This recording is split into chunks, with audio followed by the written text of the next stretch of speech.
It is now time for the Port Podcast.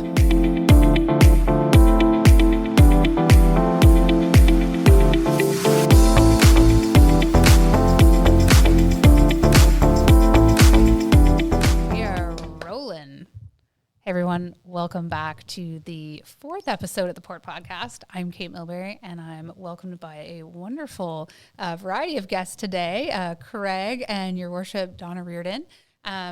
We've got a really special episode packed for you guys today. So really excited to have you all here. Thank you for listening. If you haven't checked out an episode so far, well, if this is your first, well, we've got a big one for you. So welcome to the show, everyone. Welcome, Donna. Thank you so much. We've been talking about this for 3 months.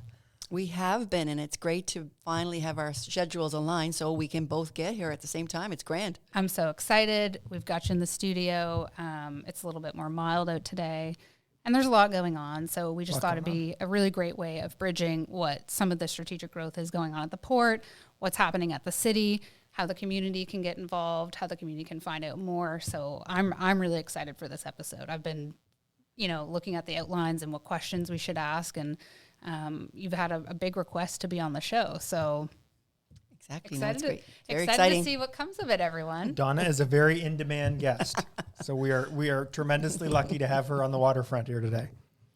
So to get things rolling, obviously the last few years behind the scenes, regardless of pandemic and stuff, there was a lot of work going on behind the scenes. A lot of sleeves had to be rolled up to get a lot of what you're seeing now in 2023 be implemented and executed. Can you guys talk a little bit about the strategic partnership that the city and the port have together and how you guys work together as essentially colleagues and as stakeholders and as people who are looking out for the future and the economy of our city? Well, I guess from the city's perspective, we initially looked at becoming financially sustainable. And once we had that in place, then we knew that if we were going to go where we really saw our vision going to really grow, we needed to partner, and we needed to look at all of our partners, and that included we are the industrial backbone of the province. Yep, so it was our industrial partners, it's our provincial partner, it's our partners within the region, business. So it was everything. And so we began that sort of down that road of really building those partnerships to see how we could work together, because as a partner, your voice also becomes amplified. Absolutely. And that's important when you are looking to move initiatives as well. So it's been great to partner with the port. And I know, from my previous work working at the City of St. John, now working with the port, a lot of that work, a lot of people don't realize of what goes into it. So I always call it the wizard behind the curtain, right? You really don't know what you don't know. And I think you guys are both, from the time I've spent working with you previously, you guys are both very data-driven, results-driven individuals. And I'm really excited as a person who's lived here my whole life to see really what's been happening the past couple of years, especially out of a place where, we saw a lot of businesses, not really knowing if they would be here. Yeah. And I mean, some folks are still in that, I wouldn't say that rut, but really trying to evolve, trying to figure out, how do we work together? What makes a good community, a safe community? And I think you guys, the two of you, and I'm not biased just because I'm on the show or I'm a co-host of the show. I live here, I work here, I pay taxes here. I think you guys really do go above and beyond to think about the bigger picture.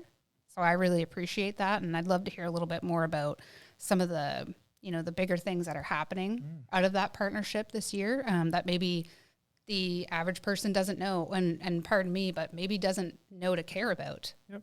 Because I think if it's not touching them, then how do they know, and why would we care? Yeah, for sure. So I can Right. take a bit of a stab at that, Donna. And I just have to say, I've been at the port now. I'm in my 12th year, and the relationship we have with Mayor Reardon, the current council, and the city staff has never been better. Yeah. And it really is about aligning on opportunities and things that we can capitalize and make this community better. And that doesn't mean there aren't challenges. And you look at some of the great port cities around the world, in the Canadian context, Vancouver's one I like to talk about a lot, and we've talked about on the podcast, North Vancouver specifically. ports and municipalities have to work together. There's, the mayor talked about the fact that we're the industrial heart of the province. That's true, but we can also be a tremendous livable city at the same time.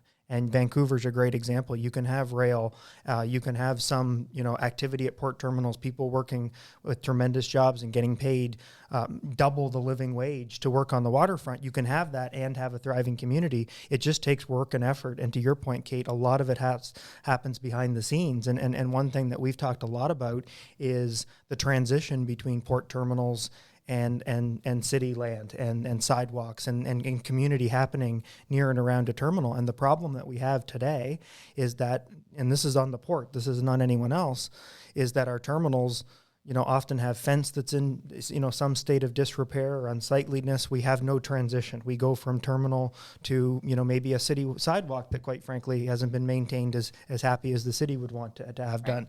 So we're trying to look at the big picture. And one part of the 8 pillars that we announced on the last podcast with Tanya Chapman is port city land transitions. And we're going to be engaging a consultant and getting lots of community feedback through our community liaison committee and others to try to do a bit of a master plan that gives us 10, 15 years worth of projects. So every year the port and the city can come together and create better green space at different points, right from the potash terminal on the east side to the ferry terminal on the west side.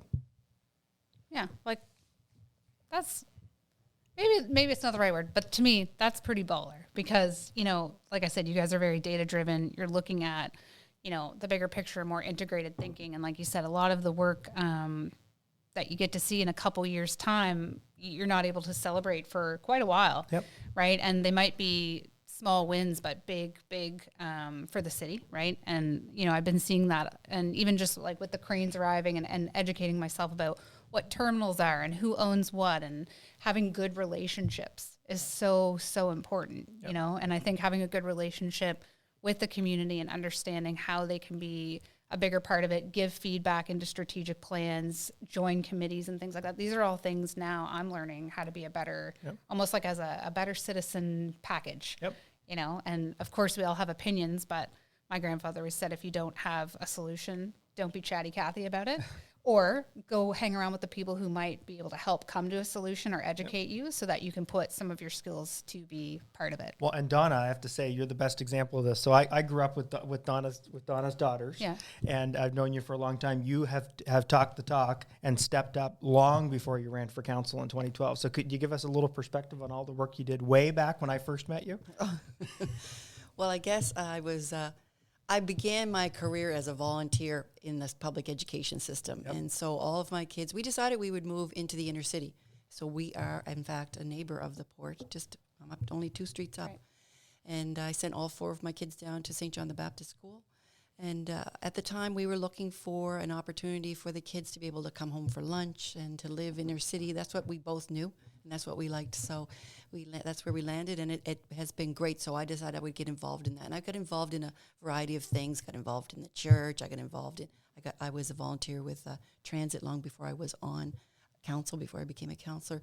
So, there was a time when I think I was sitting on 4 different PSSCs, and I was on the district education council. So I went through all that metamorphosis, but it's great to be here now. And Kate, you talked about evidence-based decision-making, and that is important for us, and so what council has done now in our position of leaders is we've set out our 5 priorities, we've got a strategic plan, we know what our catalytic projects are going to be, and we're sticking with what we know, and we're driving for those things.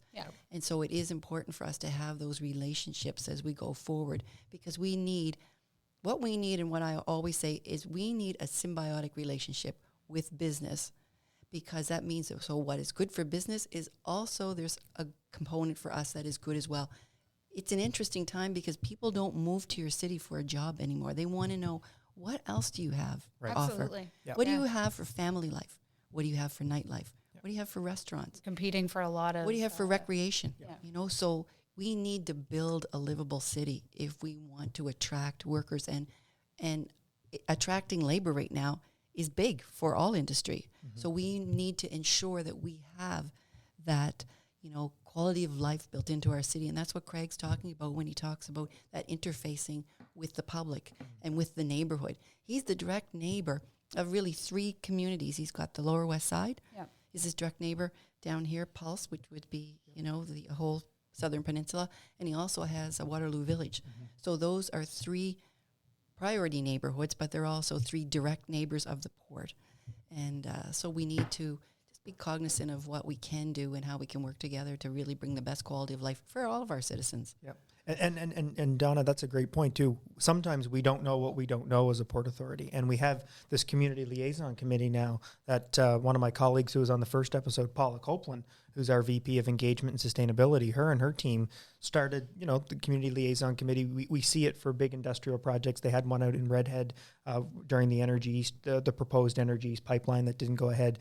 And the concept is you get a diverse group from the communities, you get people from neighborhoods that are adjacent to a specific project. So we decided to set one up late last year, and we're just in early phases of gathering members. And this podcast is a great opportunity, open call for people that want to come and attend those CLC meetings. But we just had our the second one I attended last week, and we heard all sorts of different different views from people in the Lower West about some noise related to the container operation. And we happened to have the general manager of DP World, who's fresh from Vancouver, being the head of operations for their major terminal, who's very close to population. And he was able to interface with a couple of the people that were there, and we had new data and new feedback. And he ended the conversation that maybe there's some things they can do to lessen that disruption to someone's life. So not going to solve everything. If the premise is you shouldn't have any industry anywhere, we're not going to be able to fix that. Because we have these long established terminals, port cities are established all around the world. But if you come with the premise that we may be able to do things that make your life better, your neighbor's life better, and tweak and have better land transitions and address some of the noise challenges that come up, that's where we can add value and help. And the city's taken a great leadership in all this. No, that's right. I was going to say Paula has been great, and I think St. Johners are proud of the port and proud of the history of the port. And I would say that people want that, to the port to remain and grow and be all the wonderful things it can be. But once you open those lines of communication, that is so disarming for your community members, because then they know that they do have a link to that industry. They do have someone that'll listen to them. So that's super important. So it's that's a great initiative that you've got on the go. Yeah, no, I appreciate it. And then again, I got to give a lot of credit to my colleague Paula. She traveled to many different ports in Canada and in Europe. Europe is really a beacon for us to know, like some cities that are looking at not having vehicle traffic within their city have thriving ports, right? That are in it. So they're in almost a different paradigm, but we're getting there as well as we begin our decarbonization journey as a greater supply chain port community, intermodal community as well. So Paula traveled far and wide, and she was in Bilbao in Spain as well, and looked at how do ports really connect with their communities and form the right structure so that the feedback loop is genuine and honest, and that you're not building unrealistic expectations, but at the same time you're actually making tangible changes to make people's life better. So that's our goal. It's what we're going to try to do. And I think to go back about the behind the scenes of what goes on, like I think now what we're really trying to do across the board is if somebody has something to say, whether it's positive, negative, uninformed, uneducated, sometimes there's a lot of meat in that as well. So we want people to comment about the show. We want people to talk about what they know when the cranes are arriving, because it helps us understand what more to educate about, or what to put out on an infographic, or how to understand how it affects the labor board, right? And so I think that it's, context does matter, and, what people don't know, they won't know. And I think understanding how you guys are creating and also maintaining those relationships when there can be some things that, you have to wait. I mean, I heard something at a meeting yesterday. You guys have been waiting 18 months for something. So this isn't a place where sometimes decisions can be made like that. And I think sometimes someone like myself thinks that if you have authority, whether you're the mayor, whether you're the CEO of the port, and you're asking for these things, you assume that you'll send the email and you get the approval, or because you have the data or the port's growing that you're going to get it, right? Yeah. And I find that really interesting from an operations standpoint. And so, another big shout out to Paul. Like, she's been so instrumental in helping me learn to navigate It's funny, all the boating terms that happen here. Really not helping a me kid. navigate and steer this direction of, how I learn about the port, because there are a lot of different departments, a lot of different ways things work together. But there was so much I didn't know just from starting to ask questions. Yep. And who owns what land? How are those things maintained? What Right. what are the beautification projects versus the ones that the city has? Who's talking about that? And I think it's so cool to know that you guys aren't just here working in the office and the cruise ships come in. Like, there is a lot of work happening here between the port and the city of St. John. Yep. And if you are someone that, like myself, who wasn't as educated before, I mean, jump on both city, like the city website, the port website. If you have questions, ask them, because there's a lot going on, and you might have skill sets, an opinion, or you might know someone that could really affect and impact a change that way. And there's nothing more to be proud of than actually making an impact where you live. Yep. No question. Yeah, the port is pretty impressive. I mean, just the opportunities that are there. And I guess a lot of times people don't often maybe look behind the scenes, but they do know what the impact is on them directly. Oh yeah, that's and, right. So, and that's really, I guess, the genesis of this, to ensure that impact, is positive. And that we're heading in that positive direction with all industry, but, in the port as well, because it's a huge player in the city. Yeah. And so, it's nice to have this podcast, because it, as you say, gives you a little bit of that behind the curtain. Yeah. Like you're the Wizard of Oz. We're opening the curtain Little to see bit, what's going on there. Right? And Well, it's like we're in the Emerald City. People are Right just like, what's on. the port doing? What's the Exactly. city doing up there?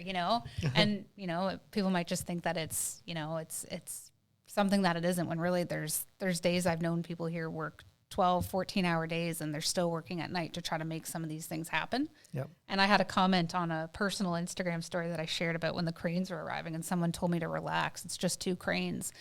And then I pushed back and I said, no, I'm going to go even harder on it, because at the same time, I already know that you and your family are going to benefit, because I know that you guys work out on the waterfront and that these jobs directly will affect your cousins, people who are looking to get certified in these parts of the industry. Yep. So you should maybe relax and start applying for some new opportunities, and so I think it's interesting to sometimes kind of push and pull a little bit. St. John's a very nitty-gritty town, but also very proud. Yep. But I think we've also stood in our own way sometimes. And if we just inform ourselves a little bit about the hard work that a lot of people are doing, Yep.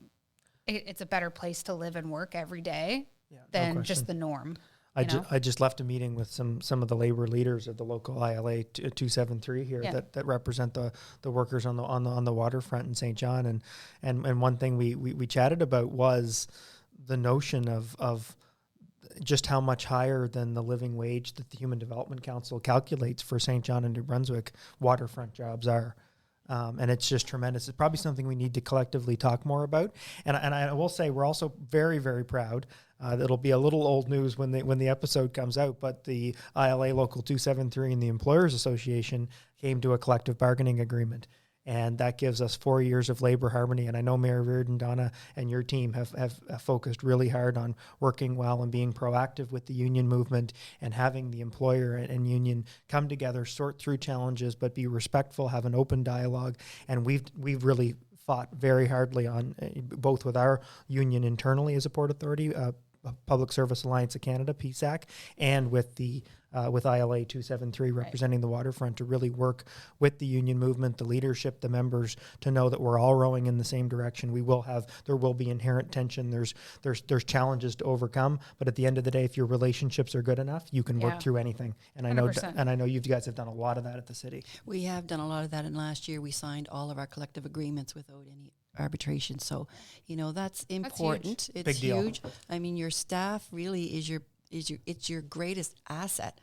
And so you want to look after your staff, and you want to work with your staff. So And reason why I think is, whether you're going into arbitration or you're looking at, better practices, I think it was interesting for me, because here we are riding on all this growth that's happening. The cranes are arriving. And for me, I only know what I know and what I'm being informed and what I'm deciding to learn, right?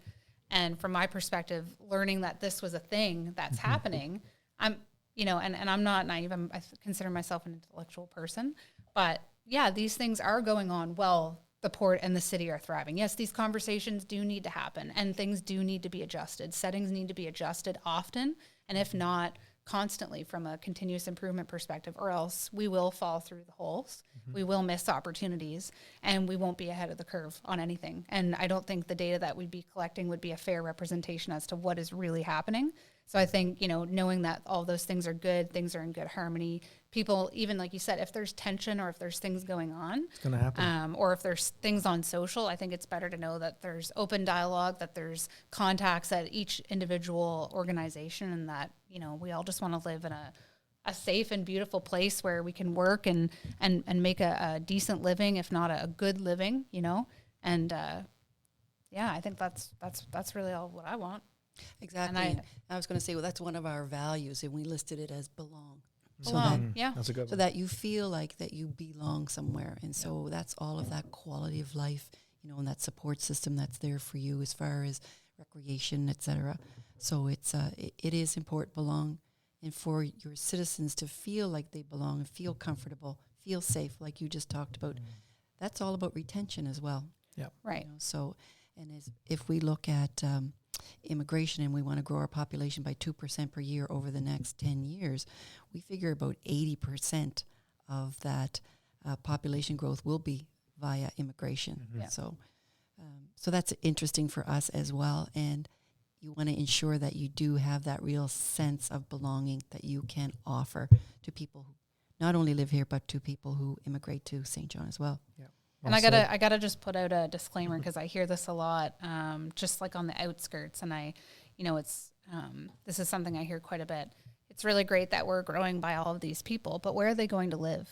Well, And it's like this sentiment that no one's thinking about it. But I would say that's not the case at all, and that there's dedicated committees, organizations, very dedicated experts of people who have been looking into affordable housing, what the population growth rate means from an economic standpoint. So I can tell you, as the average person who's lived here my whole life, that yes, we want the population to grow, but we're not just going to leave them out with nowhere to live. And there are lots of places to live here. I'm not saying the housing market is perfect. I'm not saying that the rent or anything is perfect, but, you go over in any section of town, there are places to live. So I just, I hope I don't cause a scandal saying that, but I'm just, I personally think that that's something that comes up quite a bit. And, I've been seeing more and more people here, more businesses opening, and I think that that's awesome. Well, the city has done an affordable housing action plan. Yep. And within that, there was a needs assessment done. And we calculate that over the next 10 years, probably over the next 5 years, we need about 3,500 units added. So it's significant. Yeah. But, we're looking at paralleling that with the growth that we want as well. And we have, as industry grows here, as new industries come into the city as well. So we want to be, at the end of the day, you need to be ready for growth. You need to be growth ready. And agile. And that's kind of what my point was, is both of you, from an organization standpoint, from a leadership perspective, it's great that you have new cranes coming in, but you have to think about how that affects the entire waterfront, how it affects labor, how it affects the people here, the community. So it would be naive just to say that you just look at the front-facing opportunity. And I think so many times, whether it's a new energy bus or whether it's something, sometimes we only see what's put in front of us and not the amount of work that's gone in behind the scenes to make that opportunity or an impact or an adoption of an actual change that is good for our city, good for people, good for the planet, good for profitability. Yeah. So that's been a new way that I've been trying to adjust my own settings by living here and always living here. Yep. It's a puzzle. It is a little bit. And a sometimes you have to figure out, like you said, where you belong and where you fit. But I think the more you can kind of know, I'm not saying you have to go listen to council every, second Monday on YouTube. You should. But you should. It's fun. It can be, kind of fun. You can grab some takeout, watch council. Better than some of the stuff on Netflix, guys. Come on. But, but for real, like you don't realize, like, you guys are going through 600-700 pages of documents every 2 weeks. Every 2 weeks. People don't realize you guys are running hundreds of businesses. $1,000,000, it's a multi-million-dollar, business to run a city. We'd like to have more multi-million-dollars, but we have what we have. Yeah. And there's a lot. I mean, the business of St. John is business right now. Yeah. And that's where we're going. And I brought a little quick list of some of the things that are just happening. Yes. Yeah. So we talked about the Affordable Housing Action Plan that we have on the go. We have transforming transit. Yeah. That's huge. You've got your electric buses in town now, so that's a big move for us. Looking at on-demand transit, so that's a big change for us. You have your Central Peninsula Neighborhood Plan, which is a subsidiary plan of Plan SJ. Plan SJ was done probably in 12, so that's due for its update. That's the whole municipal plan, so that's what will happen this year. That's a big initiative to take on. You have your immigration strategy, your succeed and stay. That's huge for us as well. We also have your asset management plan. So with that, they do asset mapping. We look at all of the assets and try to figure out whether they're worth investing in or divesting yourself of them based on age, usability, et cetera, what's required for updates on them. You have we just put in 10 financial policies that we never had before. You have a long-term financial plan now. We're looking at doing a long-term financial 10-year plan for water and the utilities. We're going to do a long-term plan, a 10-year plan for human resources. We also have our community enhancement program on the go, Play SJ, and we have one more in here. We have the climate adaptation plan.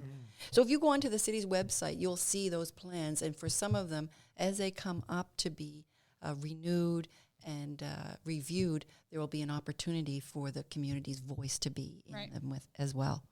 So it is exciting times. I think the question people might be watching, if you're watching, is, does Donna sleep? You asked me that question too. I know, but it's true. Like, I think like, like I said, go behind the curtain again. I think it's easy sometimes for people to think that whether you're the mayor, whether you're the CEO of the port or a company, that maybe you have a lot more flexibility. But, I know from knowing you both personally and professionally that you guys I don't even think you guys had lunch yet. And coming, it's not a healthy thing. I'm not saying that's a good business practice or a good leadership quality to have. I came in here eating a piece of fudge, so yeah, I'm not the model of fitness here. You right got to now. get what I have gummy worms sitting over there in case I had a sugar moment, okay? But I think that it is like that. There are days when you're working 12, 14, 16 hours and you go into sleep and you're thinking about, okay, committee meetings, what do I have to get done? Who needs... Like it's never ending, and it's never ending. And if you have a phone, a business phone, you're on 24/7. 24/7. I mean, there's days when I might be awake at like 3:30 and I'm doing up an email and I think I can't send that till at least 6. Yep. Sometimes I just want to be like like a paper person, like delivering the paper, or just something where at the end of the day it's done sometimes, or a cashier, or just something where you're just done at the end of the day. Where you don't take your job home at night. Wouldn't that be amazing? It's so hard though. You'll get used to this. I set this trend last year and I probably shouldn't have, but when I'm traveling, despite the time zones and I'm traveling for work, I do the meeting. So our 9 a.m. meetings on Thursday next week, I'll be up at 4. Yeah. It's you got to do it. He doesn't you sleep very long when he does, apparently. You got to do it, and you got to put the effort in to get results. I mean, everyone, you can write things down on paper and say you're going to do things, but if you actually want to bring a crane in, or you want to welcome crews back, or like stuff that Donna's working on, actually have a climate change adaptation plan, actually successfully lobby the provincial government to get a school built in the South End for the first time in decades. That just doesn't just happen with talk or a tweet. That takes a lot of work, a lot of work on the back end. Yeah. And I've seen it with Donna and other members of council, and it's incredible. Yeah, I'm pretty excited to be a Johnner here, and I think we both are. All of us are, and we all live within like a block of each other. We're all neighbors. We're besties, guys. We're besties. We all love the South End. Exactly. Donna, thank you so much for joining us. My pleasure. You can come back anytime. Thank you. If you ever have time, Yep. join us. I'd love to do that. If council ever wants to come in and do a podcast with us, just all 13 of is it 13? 12 or 13? I have 10 counselors 10, and myself. And then, so that would be a great podcast. So, and if you have any other questions, let us know in the comments. We'll make sure we get them to Mayor Reardon. So thanks, everybody. I'm going to give you a suggestion for another podcast. Yes. I'd like to see one on those cranes. We've talked a lot about those cranes, but I don't know if people understand how technology has impacted that whole working sector. It's a great idea. And from what I hear, I believe those cranes are no different than robotic surgery. That's true. It's incredible. So it's incredible, and that would be really interesting to sort of I keep telling Craig he's going to put me up on top. I was going to say, Yes. are you volunteering to go up? No.